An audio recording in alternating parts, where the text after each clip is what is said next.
गडचिरोली एकेकाळी नक्षलग्रस्त जिल्हा अशी ओळख असलेल्या या जिल्ह्यात पहिल्यांदाच मोठी गुंतवणूक तर येते। याशिवाय नक्षल्यांचा सुपडा साफ करून विकासात येणारे अडथळेही दूर करण्यात आलेत। 7,000 जणांच्या हातांना रोजगार देणाऱ्या लोहनिर्मिती कारखान्यासह रेल्वे मार्ग आणि जलमार्गाचंही गिफ्ट गडचिरोलीला लवकरच मिळणार असल्याचं उपमुख्यमंत्री देवेंद्र फडणवीसांनी जाहीर केलंय। अजितदादा आणि फडणवीसांनी 10,000 कोटींच्या लोहनिर्मिती प्रकल्पाचं उद्घाटन करून गडचिरोलीला नवी ओळख दिली आहे। येत्या काळात या प्रकल्पाची फिनिश्ड स्टील उत्पादनाची क्षमता ही 8 मिलियन टन एवढी असेल।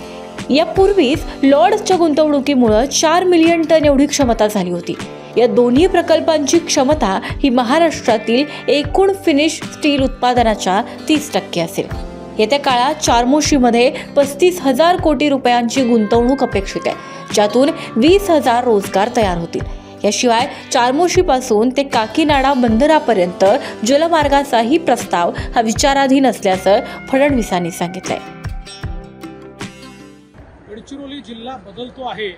आम्ही जी घोषणा केली होती की गडचिरोली जिल्हा हा राज्याचा शेवटचा जिल्हा नसेल, तर तो राज्यातला पहिला जिल्हा असेल। राज्याची सुरुवात तिथनं होते, हे लोकांना आम्हाला दाखवून द्यायचं आहे आणि ते काम या ठिकाणी होत आहे।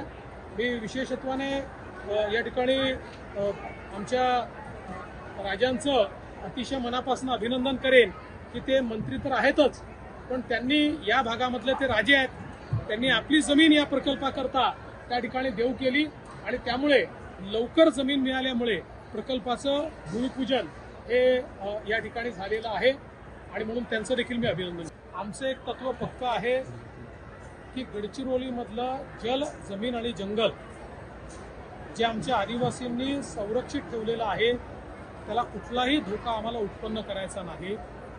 कोणाच्याही जमिनी कवडीमोल भावाने घ्यायच्या नाहीत। आराध्य दैवत ठाकूर देवांचं जे काही त्या ठिकाणी स्थान आहे, त्या स्थानाला धोका होईल अशा प्रकारे कुठे मायनिंग आम्ही करूच देणार नाहीये, त्याच्या आसपासही आम्ही करू देणार नाहीये। त्यामुळे हे जे काही भ्रम फैलवले जात आहेत हे चुकीचे आहेत। आम्हाला विकास करायचा आहे, विनाश करायचा नाहीये आणि प्रत्येक MOU मध्ये आम्ही अट टाकलेली आहे, 80% रोजगार स्थानिकांना द्यावा लागेल, आदिवासींना द्यावा लागेल, इथल्या इतर लोकांना द्यावा लागेल, आदिवासींचं ट्रेनिंग करावं लागेल, त्यांच्या जीवनामध्ये परिवर्तन घडलं पाहिजे, हा आमचा प्रयत्न। दरम्यान विकासामुळे पर्यावरणाशी कोणतीही तडजोड करण्यात येणार नाही असंही स्पष्ट करण्यात आलंय आणि स्थानिक संस्कृतीचंही पूर्ण संरक्षण करण्याचा शब्द फडणवीसांनी दिलाय। कंपन्यांनी स्वस्त दरात जमिनींची खरेदी करू नये यासाठीही नियम तयार करण्यात आलेत।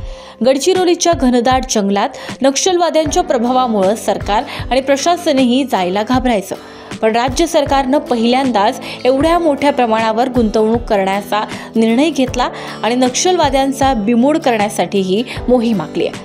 गडचिरोलीला चांगल्या शाळा, रस्ते मिळावेत आणि गडचिरोलीची महाराष्ट्रातला शेवटचा जिल्हा ही ओळख पुसून महाराष्ट्रातला पहिला जिल्हा ही ओळख व्हावी यासाठी प्रयत्न सुरू करण्यात आलेत।